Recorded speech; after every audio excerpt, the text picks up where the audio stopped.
This is McKenzie Shirilla, a 17-year-old who was convicted of murder after causing a car crash that killed her boyfriend and his friend. McKenzie had decided that death was her goal that day. Today is the sentencing of the defendant for the purposeful and intentional murders of Davion Flanagan and Dominic Rousseau. This wasn't just reckless driving, it was murder. Her boyfriend, Dominic Rousseau, and his friend, Davon Flanagan, were in the car when she crashed into a commercial building outside Cleveland at 100 McKenzie Pikes. Both men were pronounced dead at the scene, while Shirilla survived. Prosecutors argued that the teenager had a toxic relationship and had made violent threats against her boyfriend, including threats to damage his property and break into his house. It was reported that she intentionally crashed the car to kill her boyfriend, with his friend becoming collateral damage. The prosecution stated that the intent was clear when watching the video, showing her calmly driving and making a turn, then suddenly accelerating and crashing into the building at 100 mph. This evidence strongly indicated that it was no accident. Allegedly, she took the same route a few days before the crash to plan the crime. As a result, the judge found her guilty. There's only one person who's responsible for the pain of everyone in this room, and that person is you, McKenzie. The judge found McKenzie Shirilla guilty of murder on 2 counts, one for Dominic Rousseau and another for Davon Flanagan. As she stood to be handcuffed, she started to cry. Shirilla had a moment to speak before her sentencing. The families of Dom and Davion, I'm so deeply sorry. Where she expressed deep sorrow and said she never intended for this to happen. She claimed she couldn't remember what had happened and apologized, saying she was heartbroken. The court found no evidence of a medical condition or mechanical failure that could have caused the crash, and the judge noted that a failed suicide attempt was not a defense for murder. A failed suicide attempt is not a defense to murder. And even in a murder-suicide attempt, when the perpetrator executing the plan survives, the other death or deaths are still murder.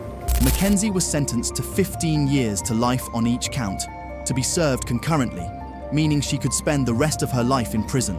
This is Aiden Fucci, who pled guilty in court to murdering his classmate when he was just 14 years old.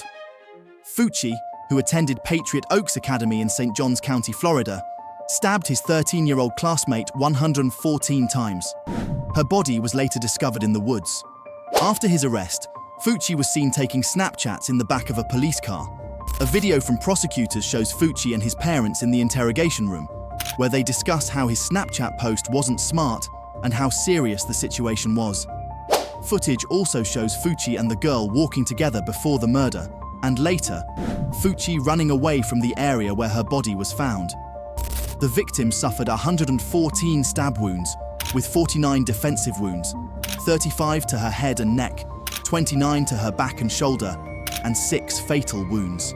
After pleading guilty to first-degree murder, the judge sentenced Fucci to life in prison, with a review of his sentence possible after 25 years due to his age.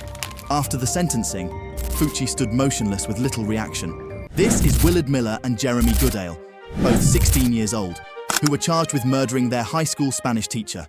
Reportedly, it was over a bad grade.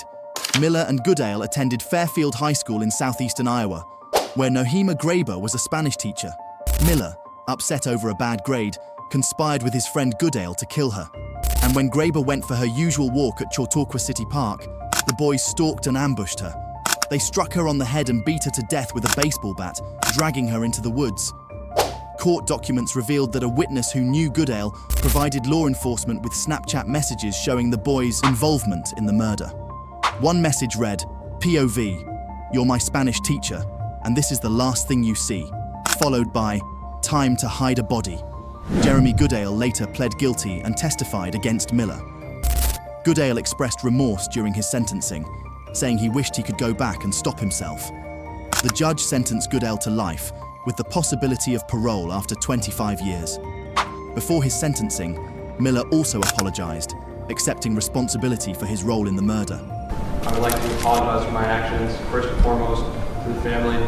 I'm sincerely sorry for the distress that I've caused you and the devastation I've caused your family, and from the bottom of my heart, I am. The judge sentenced him to life with the possibility of parole after 35 years.